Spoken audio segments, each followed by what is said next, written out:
Hi everyone, in this video I'm going to answer if AT&T's 7% dividend yield is safe. Of course, passive income investors are interested in AT&T stock because it offers a healthy dividend payment where if you invested $1,000 in AT&T stock, you can get about $70 per year in dividends. Now, if you've got more money to invest, of course, you can get more dividends than that.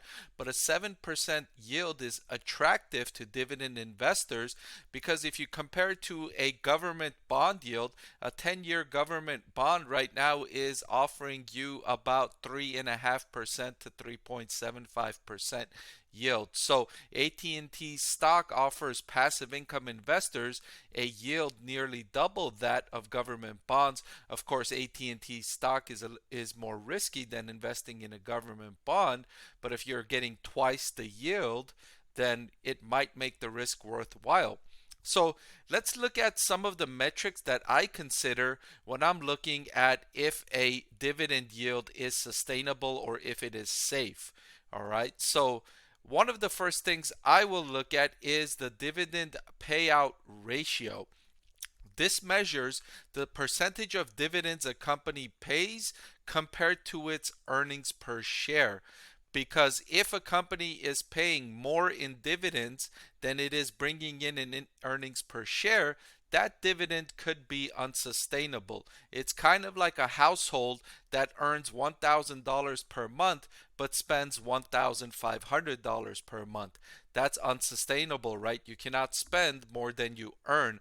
Eventually, you will run out of your savings or you will exhaust your credit card limits and you can't borrow anymore, and eventually you need to bring down spending. It's the same with businesses. If they're paying a dividend that exceeds their earnings per share, eventually they will need to bring down that dividend payment, making it an unsustainable dividend. But with AT&T, it doesn't really have that risk. If we're looking at the payout ratio of 57.87% most recently, it's paying a little over half of its earnings in dividends.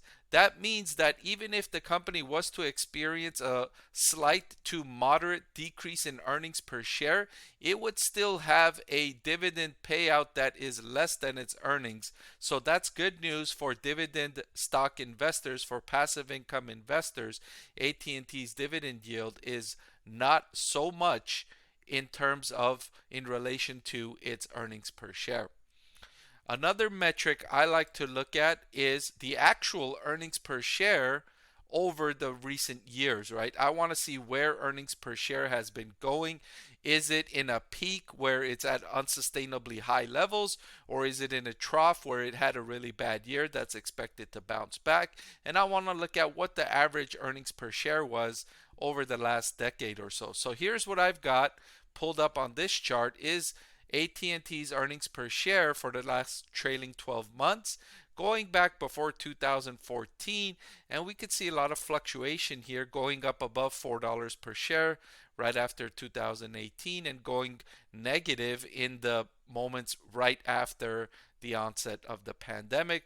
But overall, we see that its earnings per share has, if we draw a line here, has had a steady increase over the years, and our earnings per share of $2.70 most recently is certainly not at a peak level. We're not at like this point here where earnings per share was extremely high.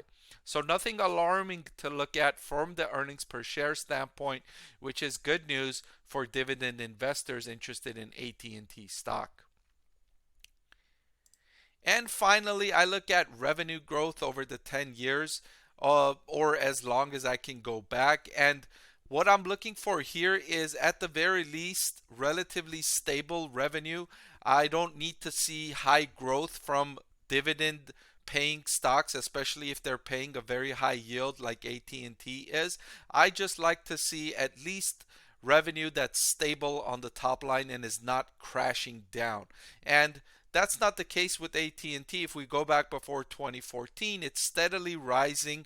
Of course, much of this is due to acquisitions, divestitures, and all of that. But if we dig a little bit deeper, it's in a mature industry, yes, offering high-speed internet consumer high-speed internet, wireless, and household. It's not in a fast-growing industry, but it's also not in a declining industry where people are saying, hey, we don't need wireless internet anymore. That's not happening, right? That's not going to happen. In fact, it's the opposite.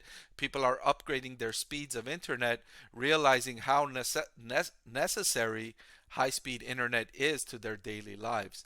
So overall, it looks like AT&T's 7% dividend yield is relatively safe. So if you're an income investor, if you're a dividend stock investor interested in buying AT&T stock for its dividend, you can go ahead and do so. Its dividend yield is relatively safe.